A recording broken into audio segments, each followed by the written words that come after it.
Hi, cuties. I'm Lanikia, and you're watching What Happened on the Soaps. This is the, excuse me, this is the Days of Our Lives edition.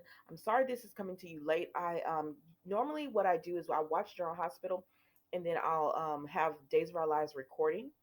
But today, for some reason, Hulu did not do my Days of Our Lives. It kept being interrupted because General Hospital and Days of Our Lives come on at the same time.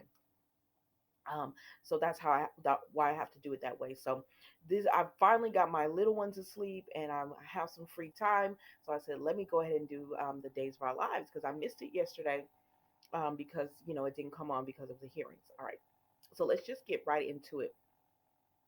On a scale of 1 to 10, I'm gonna have to give this. Um, you know what? It was like Sammy deserves a 10 because she really acted this part.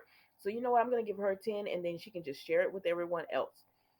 Today is Wednesday, July the 13th, 2022. All right, so we start off by seeing everyone at the wedding. So it's Sammy and Lucas' wedding. They're getting married, and everyone is happy, that they're there.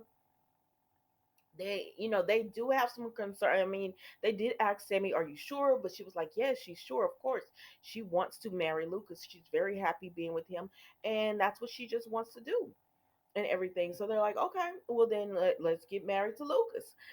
So as they're going through the wedding, they've done their vows, and Eric has almost officially made the wedding official by giving the last statement by "I now pronounce you husband and wife."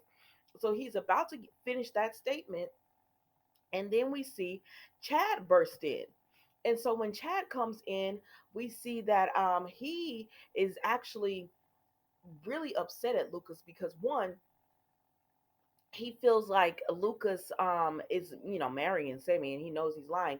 But overall, most importantly, is because he feels like Lucas has is the person who killed Abigail.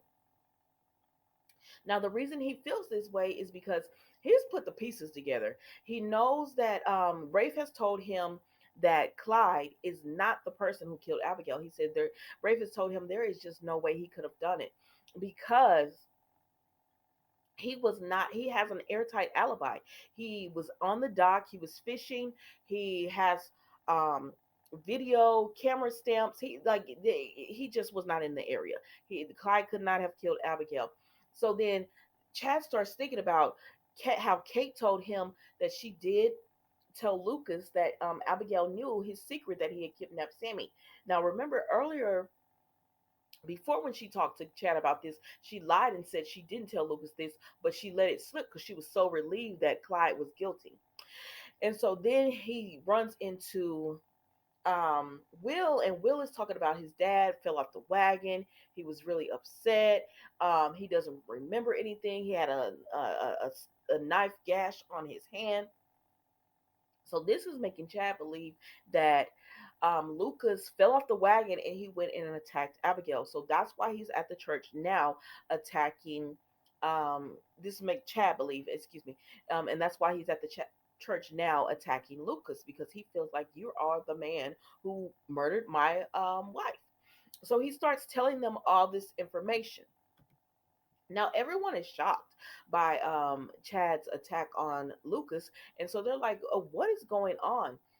Sammy is like, "Chad, I know you're grieving, but this isn't the time or the place, and this has nothing to do like what? Why are you acting like this? Has nothing to do with Abigail and your grief and everything." And he told Sammy, "I'm rescuing you." And she was like, "Look, I've already been rescued by Lucas." And he says he framed EJ. He was like, "I was wrong and I went to the judge and I got everything taken care of." And so Chad's like, "I was wrong for that too, but he planted the evidence on EJ." So Johnny, is Chad's son. And he was like, my dad went to prison because of Lucas. And so he tells him all of this information. And Chad and Lucas is just like, "Chad," and even Kate are like, "Chad, you don't know what you're talking about. Just stop it." And but finally, after being confronted by Chad, Lucas does admit, "Yes, I did frame EJ." And Sammy is like, "Well, you know what? she shocked me because she said, you know what? And so he framed EJ. She said, honestly, EJ would have done it to Lucas had he thought about it. So she said, I'm not really concerned about that, and that's not going to stop this wedding. And so let's go ahead and get married. Come on, Eric. Come on over here and finish your sentence so we can go ahead and make this official. And Chad said, well, I wish it was just that, but it's not that just that. He's actually the one who kidnapped you, Sammy. He put it all into Lucas is the one who kidnapped you. He made it all happen. He put it all into motion. And framing EJ was just to cover up that he was the one who did it. Now Sammy does not believe this because she says, no, no, no, I know Lucas. So she turns to Lucas and she's like, tell them that that's not true. Tell him he's lying. And at this point, Lucas just he looks at her and he cannot hold this secret anymore. I mean, it has really been weighing on him anyways. So he finally just breaks down and tells her, "Listen, it's true. I did this. I didn't mean to do it. I'm sorry. I love you, and I hated the way EJ treated you. And when he found out about us, and he wanted her to himself. He loved her, and he wanted her to have better, and he felt like he was the man that was better. So he had her kidnapped." Sammy cannot believe this. She said, "No, not you, Lucas." She said, "Because having me kidnapped, do you know what I went through?" She said, "I didn't know what those men were going to do to me. Every day that I heard the key turn, I thought they were coming to kill me." And he says, "No, I told them they had strict orders not to hurt you, not to touch you, not to do anything to you." And she says, "Yeah, they kept saying we got to talk to the boss." She said, "You were the boss." And she said, "Do you know what I went through? I was worried I would never see my children again. I thought my parents probably think I'm dead." She said, "I was in this little room with a window that I could just look out of, but it had bars on it."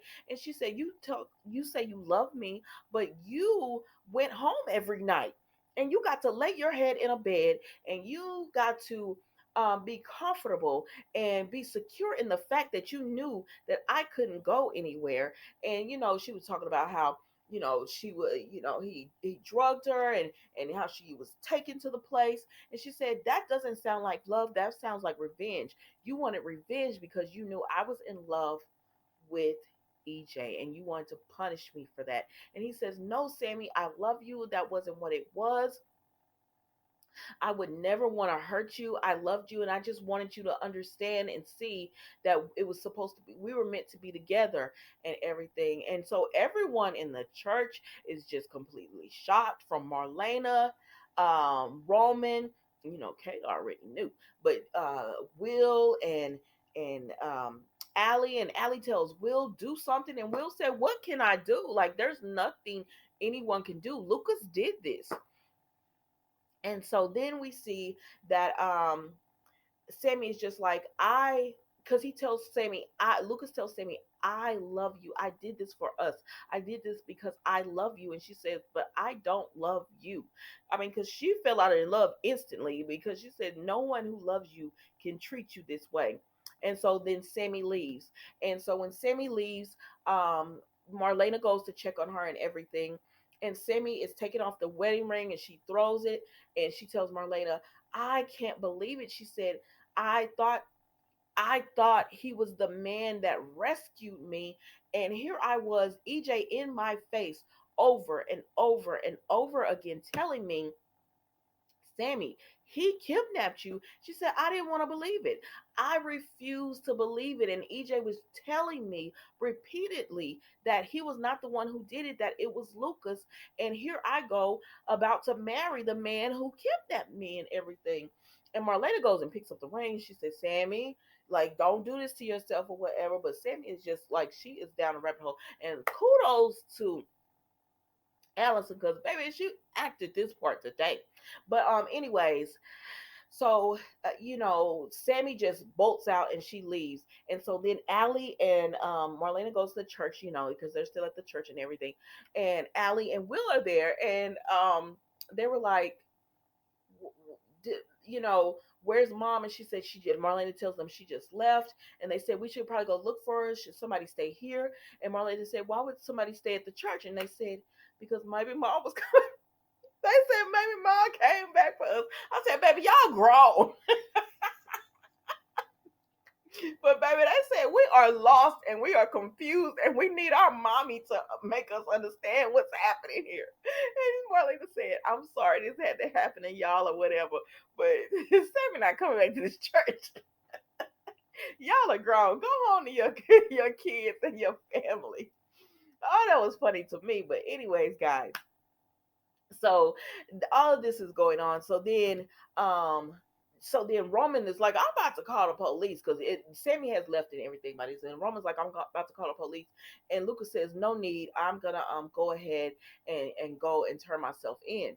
And he said, but I didn't kill Abigail. Like, know that I didn't kill Abigail. And they did actually, Will and Allie caught Marlena up on what um because she was confused on, like, why is Chad so upset though? And they said because they believe that Chad believes that when Lucas found out that Abigail knew that he kidnapped Sammy, he blacked out and committed the killing of Abigail because he didn't want that secret out.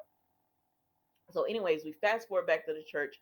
So Johnny, Lucas says, I'm gonna turn myself in, and Johnny and Chad said, well, we're gonna go with you. And Roman tells Kate, you go too. Now remember, Kate is not gonna get out of this unscathed because she knew Lucas had done this, and she's been, she's with Roman and been laying down with Roman every night, knowing her son kidnapped his daughter. So then they go to the police station and everything. And Johnny says, can you wait outside for Rafe to, no, excuse me. Chad tells Johnny, can you wait outside for Rafe or whatever? He was like, sure. And I said, why would you do that? But okay. And then he tells Kate, I'm going to tell everything. So you might want to get a heads up to Roman. And she was like, thanks, Chad. And so she leaves or whatever. So that leaves Lucas in the interrogation room because that's where Rafe told him to wait. So that's when Chad go in there and he start hemming Lucas up again, and he's just like, "You did this," and he was like, "No," and then he grabs Lucas' hands and rips the bandage off. He said, "Then how do you explain this?" Because remember, Rafe told Chad that Abigail was a fighter, so whoever attacked her had to have a defensive mark. And that some of that blood might have been theirs because Abigail was a fighter and everything. And so that's it. Maybe Lucas. I don't know. Did Lucas come through? I don't know how. I don't know how he got the blood, but I don't believe Lucas killed Abigail and everything. So, anyways, guys. So then we see Kate is Eric and Roman talk, and they're just in shock as well. About Lucas doing that to Sammy. And so Eric is gonna go and try to, do his thing, do the Eric thing. So then Roman goes in to, his pub, and Kate is there, and he says, Kate, what you doing here? Why you not down at the police station? Now Kate is about to have to confess to Roman that she knew all along that Lucas has actually kidnapped Sammy. So while all this was going on at the wedding, we had Belle and EJ. EJ celebrating that Sammy is out of his life, and Belle comes in and she says, "Can you give me some of that?" He said, "I got another bottle for you." So they're drinking and talking, and she tells him about everything that happened with her and Jan. And he was like, man, she really thought Sean was just gonna walk away. And Bill was like, no, Jan knew Sean wasn't gonna walk away. That's why she knocked him out. She knew she had to knock him out. But I foiled her plans by showing up. And he was like, if we're lucky, she'll never be found. Because they still haven't found Jan.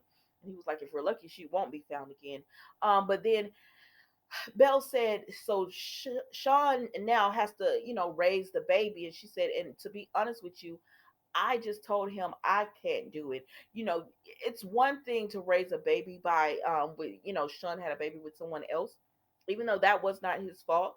But it's another thing for it to be Jan's baby, and literally she tried to kill you again and get Sean. It's like, okay, so I don't blame Belle really for not wanting to raise this child, even though she says that it has nothing to do with the child. It's because of Jan. It's simply because of Jan, and she can't like because I honestly think if the baby was by anyone else, Belle would just suck it up and love the baby and do it and help Sean. But because it's Jan, she just cannot do it. And EJ tells her, Sammy is out of my life. She chose Lucas. And honestly, he took her off my hands. So good riddance, because their relationship, even though I like them together, their relationship is toxic. So then they start, talking and bonding and everything. And the next thing you know, they up in the bedroom. So they're about to go for round two and everything, and then there's a knock on the door, and it's Sammy saying, EJ, are you here? And so Bella's like, oh my God. And he was like, what you doing? She said she could not find me here. Because Sammy and Belle do not have the best relationship. She was like, she could not find me here. So Belle is trying to run and hide and everything, and she does. But Sammy come in the room and he said, aren't you supposed to be getting married right now? And she said, I would, but and then she looks down, Sammy looks down at the floor, and she bends over and she comes back up with the half bra that Belle had been wearing. And she was like, well, whose is this or whatever? I said, that's not your business, Sammy. That is not your business, because you chose Lucas. Remember that. So it doesn't matter who EJ is with, because you chose Lucas. Now, is it bad he with your sister? Yes. So, but I like Belle and EJ together. I'm sorry. I'm sorry. I like them together. So, anyways, y'all, we're gonna see what how EJ gonna talk his way out of this or whatever, and what he's gonna how he's gonna react to finding out that Chad knew about EJ being framed, and and Lucas was the one who did it and kidnapped Sammy. We're gonna find out how EJ reacts tomorrow. And that was Days of Our Lives, guys. Don't forget to like, comment, and subscribe to the channel. And I will see you tomorrow for another episode. Bye.